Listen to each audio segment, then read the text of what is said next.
Él se fue 3 semanas después de mi diagnóstico de cáncer. Cría a nuestros hijos sola durante la quimioterapia. Apareció en la graduación con una nueva esposa, así que mi hijo le devolvió su propio cheque. Mi hijo todavía llevaba su toga de graduación cuando lo hizo, azul marino, de poliéster, un poco demasiado larga. Se había tropezado con el dobladillo 2 veces al cruzar el escenario y se rió ambas veces, lo cual es tan perfectamente el que tuve que presionar el nudillo contra mi boca para no hacer ruido en las gradas. Tenía 22 años y medía 1,85, y parecía que todo lo que yo había sobrevivido se había vuelto visible, ahí parado con su diploma y su toga ridícula y toda su vida acomodada frente a él, como una mesa que por fin había sido puesta. Y entonces vi a Marcus. Estaba cerca de la salida del gimnasio con una mujer que no reconocí, rubia, más joven, ese tipo de belleza cuidada que requiere mantenimiento importante, y traía un pequeño ramo de flores blancas, y llevaba el saco azul que solía usar para las juntas de padres de familia, y sonreía como si se hubiera ganado el derecho a estar en ese lugar. Se me helaron las manos. No porque siguiera amándolo, quiero dejar eso muy claro. Marcus Ale dejó de ser alguien que yo amara hacía muchísimo tiempo, probablemente incluso antes de que yo dejara de hacerlo por completo. Lo que me heló las manos fue el cálculo, la aritmética específica de su presencia. Había hecho cuentas, había calculado que ya había pasado suficiente tiempo, que ya había corrido suficiente agua bajo suficientes puentes, que podía aparecer en la graduación de su hijo con flores blancas, una nueva esposa y un saco, y desde afuera, parecería un padre. No había considerado a mi hijo. Ese siempre fue el error fundamental de Marcus. Nunca consideraba a los niños. Yo había estado casada con Marcus Ale durante 14 años cuando encontré el bulto. 14 años, 2 hijos, una hipoteca de una casa de 2 niveles en Westerville, Ohio, y el sedimento doméstico específico que se acumula en un matrimonio largo, las contraseñas compartidas de streaming, la marca de café que es la correcta y ninguna otra. La manera en que dejas de explicar las cosas por completo porque la otra persona ya conoce el contexto, ya conoce a los personajes, ya conoce el final. ¿O eso crees? Yo tenía 41 años. Era maestra de inglés en Jefferson Ig, una preparatoria, de esas que asignan libros de verdad y de verdad los discuten, y que fue nominada 2 veces como maestra del año y ganó una vez, lo cual Marcus reconoció con una tarjeta que decía, orgulloso de ti. Y un signo de admiración que yo pensé que era entusiasmo y después entendí que era distancia. Nuestros hijos, Caleb, entonces de 17, agudo, callado y poseído por esa clase de moral que algunos adolescentes tienen antes de que el mundo se la arruine, y Lily, entonces de 13, que jugaba fútbol competitivo y tenía la terquedad de mi madre y la capacidad de su padre para entrar a un lugar y convertirse de inmediato en el centro de todo. Una habilidad que desde entonces ha redirigido hacia usos considerablemente mejores. Marcus trabajaba en ventas farmacéuticas. Era bueno en eso, el tipo de bueno que viene de ser guapo, fácil y saber cuándo escuchar y cuándo hablar. Ganaba $140,000 al año. Entrenaba al equipo de fútbol de Lily los sábados y hacía voluntariado en la colecta de sangre de la iglesia cada enero, y desde afuera parecíamos algo sólido. Las señales de alerta, viéndolo en retrospectiva, estaban ahí. Siempre están ahí, los viajes de trabajo que duraban más de lo normal. El segundo teléfono del trabajo, dijo, y yo no tenía ninguna razón para no creerle, así que no lo hice. La ligera distancia que empezó quizá 2 años antes del diagnóstico, la forma en que dejó de iniciar conversaciones, la forma en que dejó de estar en el cuarto incluso cuando estaba en el cuarto. Yo me dije que era estrés, presión laboral. El año difícil que habíamos pasado cuando Lily se rompió el tobillo y las cuentas médicas se amontonaron y Caleb batallaba en química app. Me dije muchas cosas. Los resultados de la mastografía llegaron un jueves de octubre. La doctora Priya Anand, oncóloga del Centro Médico Besner de Ohio State, con 14 años en oncología mamaria, se sentó frente a mí en su consultorio con ese tipo de quietud que significa que ya ha dado esta noticia antes y sabe exactamente dónde cae. Etapa 2. Mama izquierda. Detectado lo suficientemente temprano para tener buenas opciones. Cirugía, luego quimioterapia, luego radiación. Usó la palabra manejable. La dijo como se dice cuando de verdad lo crees. Y también cuando necesitas que la persona frente a ti no se desmorone por completo en tu consultorio. Yo no me desmoroné por completo. Manejé a casa. Me quedé sentada en la cochera 11 minutos. Luego entré y se lo dije a Marcus. Él dijo, está bien. Eso fue todo, está bien. No, lo vamos a superar. No, dime qué necesitas. Ni siquiera el insuficiente, pero al menos instintivo. te amo, que la situación estaba gritando. Solo, está bien. Como si le hubiera dicho que se había descompuesto el lavavajillas. Me dije que estaba procesando, que el shock toma distintas formas, que no debía interpretar el silencio como indiferencia cuando quizás solo era un hombre intentando mantenerse en pie. También estaba equivocada en eso. El primer ciclo de todo esto, la primera vez que noté algo y lo racionalicé, fue la semana después del diagnóstico. Marcus empezó a llegar más tarde a casa, no de forma drástica, 30 minutos, una hora, lo suficiente para perder la cena, que además yo ya estaba obligándome a comer porque las náuseas habían empezado incluso antes de que comenzara el tratamiento. Solo náuseas por ansiedad, solo mi cuerpo preparándose ya para la guerra que sabía que venía. Me dije, no sabe cómo manejar esto, te ama, dale tiempo. El segundo ciclo fue el fin de semana en que regresé de mi cita prequirúrgica y lo encontré en el patio trasero con el segundo teléfono. Lo guardó en el bolsillo cuando oyó la puerta, suave, automático, como un hombre que ya había hecho eso antes. Me quedé en la puerta corrediza de vidrio y sentí algo en el estómago que no era náusea. Le dije, ¿quién era? Él dijo, trabajo. Lo miré, él me miró, ninguno de los dos dijo la verdad. El tercer ciclo fue 2 semanas antes de la cirugía. Desperté a las 2:30 a.m., con la cama vacía y lo encontré en la cocina, escribiendo medio mensaje en ese segundo teléfono que cerró antes de que yo me acercara lo suficiente para leerlo. Me miró y su cara hizo algo complicado. No culpa, exactamente, algo más cansado que la culpa, como un hombre que había guardado un secreto durante tanto tiempo que el hecho de guardarlo se había vuelto su propia forma de sufrimiento, y además me resentía por eso. No puedo dormir, dijo. Serví un vaso de agua y regresé a la cama, y me quedé ahí mirando el techo y no dormí nada. El cuarto ciclo ocurrió un domingo, 3 días antes de la fecha de mi cirugía. Yo estaba doblando ropa en el dormitorio. La tarea puramente mecánica que te das cuando tu mente está demasiado ruidosa para hacer algo que requiera pensar. Y Marcus entró y se sentó en la orilla de la cama y dijo, no puedo con esto. Dejé la playera que estaba doblando. La cirugía es el jueves, dije, ¿no puedes con qué? Con esto, hizo un gesto hacia el cuarto, hacia mí, hacia el territorio general de nuestra vida compartida. No soy capaz de ser lo que necesitas ahorita, creo que no puedo. Marcus. He sido infeliz, dijo, durante mucho tiempo. Me senté en el piso, no de forma dramática. Mis piernas simplemente decidieron que ya no iban a participar en la parte de estar de pie de la conversación. Él habló un rato, capté pedazos, nos fuimos alejando. Ya no es lo que ninguno de los dos necesita. Los niños van a estar bien. Vamos a resolver la logística. La logística. Yo iba a entrar a cirugía en 72 horas. Tenía cáncer de mama en etapa 2. Tenía un hijo de 17 años y una hija de 13 dormidos al final del pasillo. Él estaba hablando de logística. Marcus envió una tarjeta. Pensando en ti en este momento difícil. Eso decía, textual. Quiero contarte cómo es la quimioterapia porque creo que quienes no han pasado por eso tienen una versión cinematográfica en la cabeza, la versión de película donde estás pálida, frágil y recostada bellamente en la cama, y la versión real es más brutal y más mundana que eso. La versión real es que das clases un martes y vomitas en el baño de maestros un miércoles y calificas exámenes un jueves, porque los exámenes no dejan de necesitar calificación solo porque tus células estén siendo destruidas sistemáticamente. La versión real es estar demasiado agotada para levantar los brazos por encima de la cabeza y lavarte el cabello en los días en que todavía te queda cabello que lavar.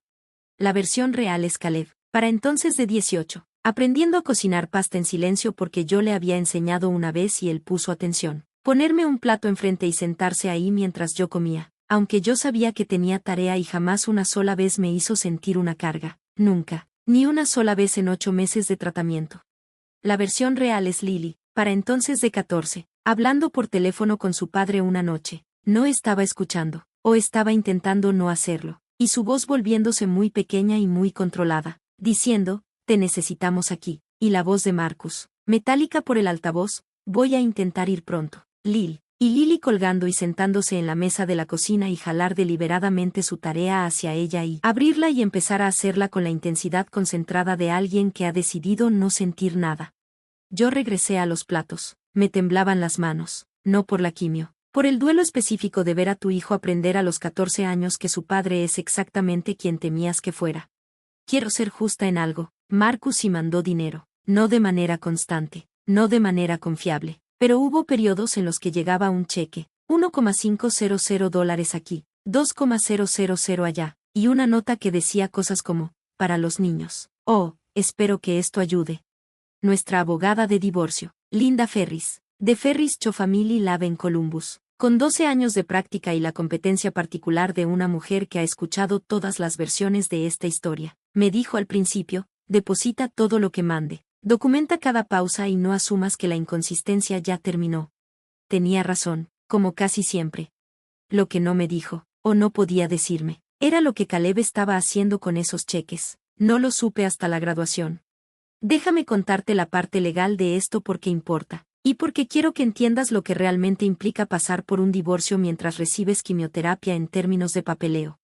Linda Ferris presentó la demanda de divorcio en noviembre, el mes después de que Marcus se fue. Ohio exige un periodo de espera de 90 días, lo cual significaba que yo estaba sin cabello, con náusea y dando clases de El Gran Gatsby a un grupo de alumnos de onceavo mientras al mismo tiempo revisaba documentos de división de bienes en mi coche durante el almuerzo.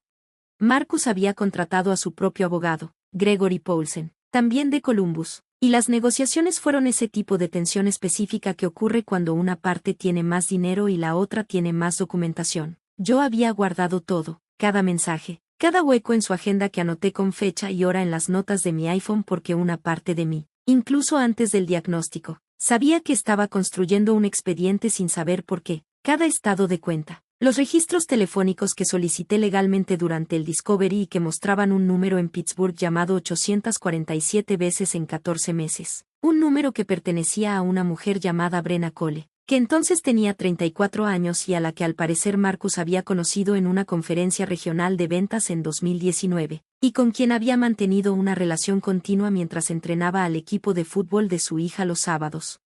Nuestro terapeuta, el Dr. James Okonkwo, consejero profesional licenciado, con 17 años en terapia de sistemas familiares, había sugerido terapia de pareja 8 meses antes del diagnóstico. Marcus fue 2 veces y luego dijo que estaba demasiado ocupado.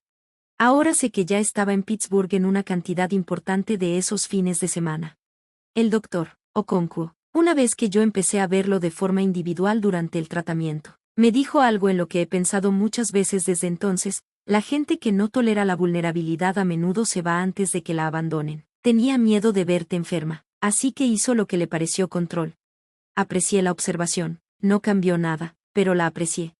Linda Ferris consiguió la pensión alimenticia, $2,100 al mes, ordenada por el tribunal hasta los 18 años de ambos hijos. La parte de Lily se extendía hasta que se graduara de preparatoria. La de Caleb había terminado cuando cumplió 18. Después de eso, nada. Ninguna obligación legal para la universidad, lo cual en Ohio queda a criterio del juez, y lo cual el abogado de Marcus logró revertir argumentando que Marcus ya estaba financieramente muy comprometido. Para entonces ya estaba pagando una hipoteca en Pittsburgh, en una casa que compartía con Brenna.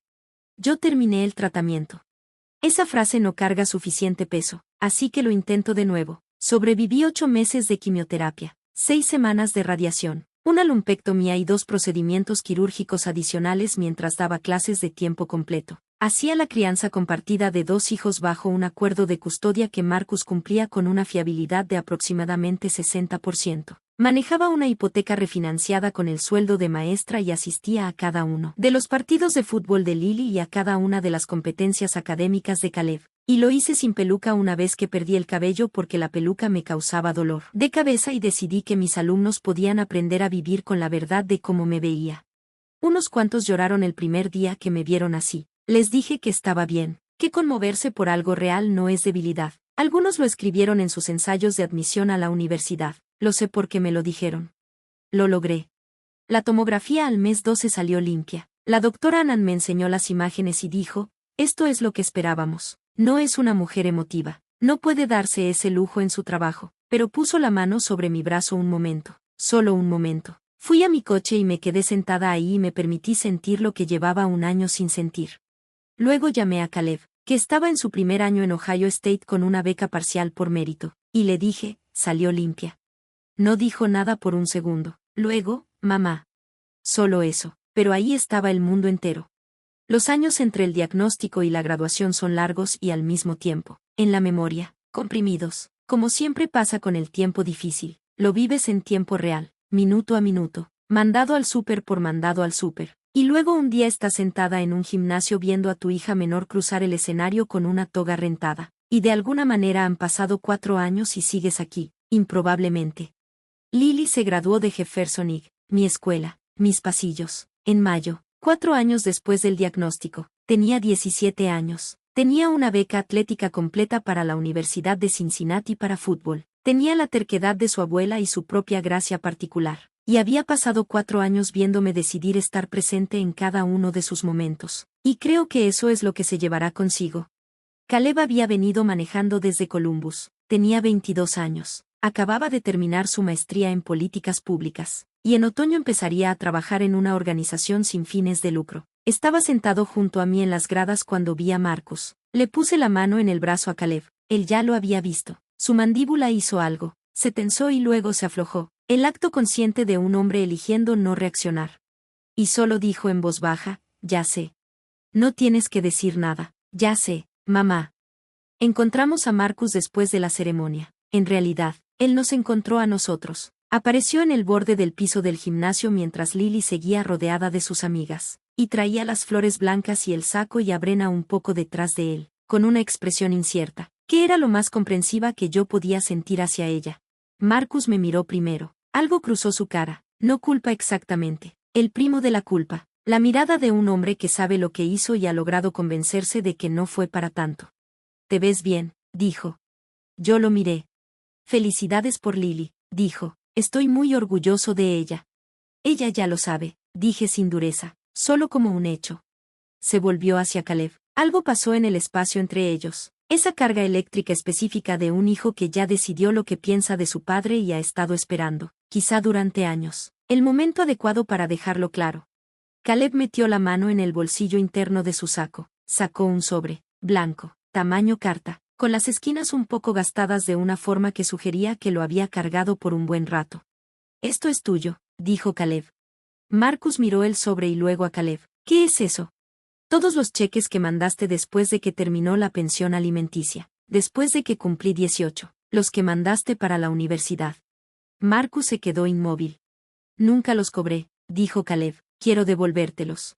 El gimnasio estaba ruidoso a nuestro alrededor, familias, fotografías, el caos alegre particular de una graduación, y en medio de todo eso Marcus estaba parado con un sobre con sus propios cheques sin cobrar. Y su cara estaba haciendo algo que yo nunca había visto en 14 años de matrimonio.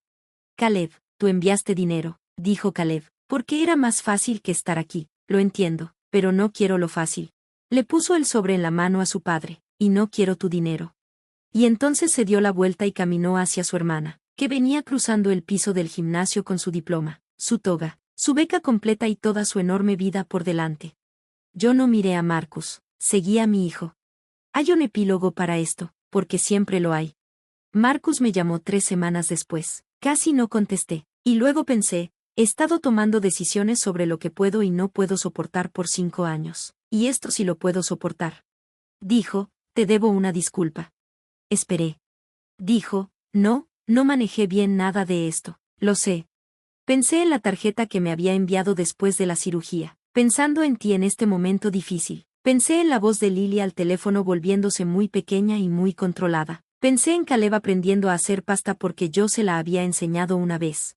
Ya sé que lo sabes, Marcus, dije. La pregunta es si eso cambia algo.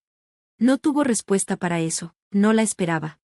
Nos despedimos y colgué y me senté en el porche con una taza de café, de una marca que él no habría reconocido porque había cambiado cada pequeña preferencia que en realidad era suya. Y vi al vecindario hacer sus cosas normales de sábado por la mañana, y sentí no felicidad exactamente, sino algo más firme debajo de la felicidad, quizá plenitud, la sensación de una vida que es enteramente, completamente, finalmente mía.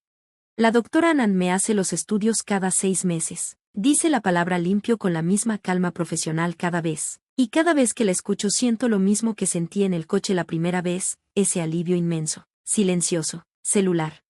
El doctor Okonkwo y yo seguimos viéndonos 2 veces al mes. Pasamos de la crisis a algo que se parece más a la construcción.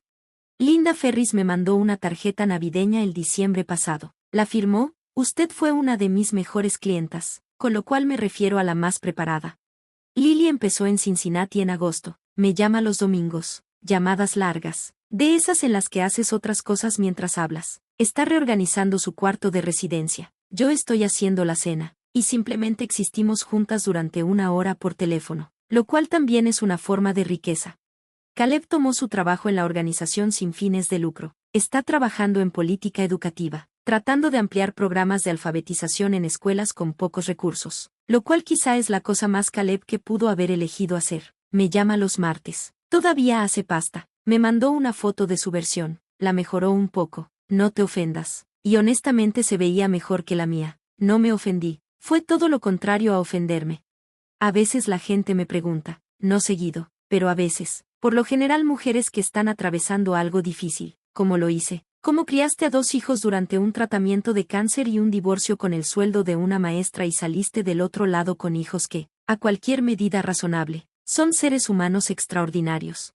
Y quiero darles algo útil, así que intento ser honesta. Lo hice mal algunos días. Lo hice sin dormir y con las manos temblorosas y con la dignidad muy específica de alguien que ha decidido que la dignidad es lo único que puede controlar por completo. Lo hice con mi hermana Carol en mi sofá y Linda Ferris de mi lado y la doctora Anand mostrándome resultados de estudios y el doctor Okonkwo dándome lenguaje para cosas para las que yo no tenía palabras. Lo hice porque había 2 personas en esa casa viéndome manejar la peor cosa que me había pasado. Y entendí, no de inmediato, no con gracia, pero eventualmente, que la forma en que lo manejara era lo que les estaba enseñando. Así que me presenté, califiqué los exámenes, fui a los partidos, me senté en la mesa de la cocina y me comí la pasta que mi hijo hizo incluso en los días en que no estaba segura de poder retenerla. Y dejé que mi hija me viera perder el cabello y regresar al trabajo de todos modos. Y dejé que mi hijo viera que puedes sobrevivir a que te dejen, que puedes sobrevivir a estar enferma, que puedes sobrevivir a que un hombre decida que eres demasiado para lidiar. Y que sobrevivir no es el techo. Es apenas el piso. En la graduación, cuando Lily por fin logró abrirse paso entre la multitud hasta llegar a nosotros, vio a su padre parado ahí con el sobre que Caleb acababa de devolverle. Miró a Marcus, luego al sobre, luego a Caleb, alzó una ceja. Caleb se encogió de hombros, ese pequeño encogimiento que significa, luego te explico. Lily miró a su padre un segundo más, no con enojo, no con anhelo. Solo con la evaluación clara de una joven que creció viendo a su madre hacer cosas difíciles y tomó notas. Y luego se volvió hacia nosotros. La abracé con el brazo y le dije, sí, bebé, lo logramos. Y me refería a cada persona que alguna vez se sentó en una sala de espera. Contestó una llamada a medianoche. Hizo un plato de pasta o puso una mano sobre el hombro de alguien en un momento oscuro. Cada persona excepto una. Él seguía parado al borde del gimnasio, sosteniendo sus propios cheques sin cobrar. Que creo que es exactamente el peso que merece cargar un hombre así. Quería crédito por sobrevivir a algo que él abandonó. Mis hijos le devolvieron el